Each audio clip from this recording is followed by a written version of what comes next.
क्या हुआ जब अपने नाग की हत्या का बदला लेने के लिए एक इच्छाधारी नागिन ने कर दी सारी हदें पार। ये घटना जानकर आपके भी रोंगटे खड़े हो जाएंगे। दरअसल दोस्तों, बिहार के एक छोटे से गांव रामपुर में खेत के समीप एक कुएं में नाग नागिन का एक जोड़ा रहता था। दोस्तों, आगे बढ़ने से पहले अगर आप एक सच्चे सनातनी हैं तो कमेंट में हर हर महादेव लिखकर चैनल को सब्सक्राइब जरूर करें। एक रात्रि की बात है जब इच्छाधारी नागिन अपना रूप बदलकर रामपुर गांव में यूं ही भ्रमण के लिए निकली थी और कुएं के पास ही इच्छाधारी नाग सो रहा था। उस समय वहां बहुत अंधेरा था। भोलू और रामू नाम के दो किसान अपने खेतों का सारा काम निपटा कर उसी कुएं के पास से गुजर रहे थे। ऐसे अंधेरे में भूल बस भोलू का पैर इच्छाधारी नाग के फन के ऊपर रखा गया। उसके बाद जैसे ही इच्छाधारी नाग ने भोलू को काटना चाहा, पीछे से रामू ने देख लिया और अपनी कुल्हाड़ी से उसने उस इच्छाधारी नाग की हत्या कर दी। जब दोनों को पता चला ये कोई साधारण नाग नहीं बल्कि एक इच्छाधारी नाग है,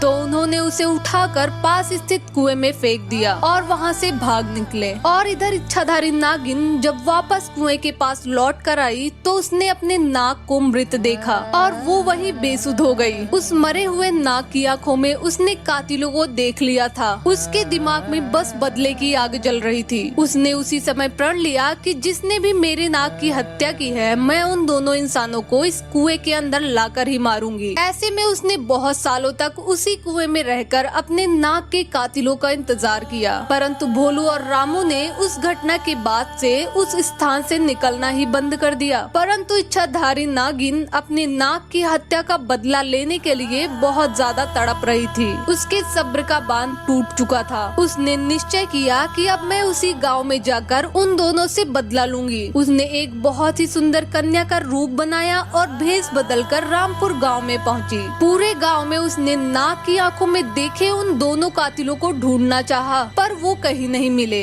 परंतु रात्रि के समय जब भोलू और रामू खेत से काम करके घर लौट रहे थे, तभी उन इच्छाधारी नागिन की नजर पड़ गई। उस समय उसने बहुत ही सुंदर कन्या का रूप धारण किया था। ऐसे में भोलू और रामू को अपनी सुंदरता से लुभाने लगी। वे दोनों उसकी सुंदरता पर मोहित हो चुके थे। ऐसे में उस लड़की ने कहा कि आओ मैं तुम्हें स्वर्ग की सैर कराती हूँ। वह दोनों बेसुध हो गया और उनके पीछे पीछे जाने लगे। वे इस लड़की की सुंदरता में इतने मोहित हो चुके थे कि उन्हें ये भी समझ नहीं आ रहा था कि वे उसी स्थान पर जा रहे हैं जहाँ उन दोनों ने नाग की हत्या की थी। अब वो इच्छाधारी नागिन उन दोनों को लेकर उसी कुएं के पास गई और अपना भयंकर और विशाल रूप उन दोनों को दिखाया, जिसे देखकर उन दोनों के पसीने छूट गए और डर के मारे दोनों कांपने लगे। इच्छाधारी नागिन ने उन्हें अपना पक्ष रखने का भी मौका नहीं दिया कि उनसे बस नाग की हत्या हुई। कुएं के पास ही भोलू और रामू दोनों को मारकर अपने नाग की हत्या का बदला लिया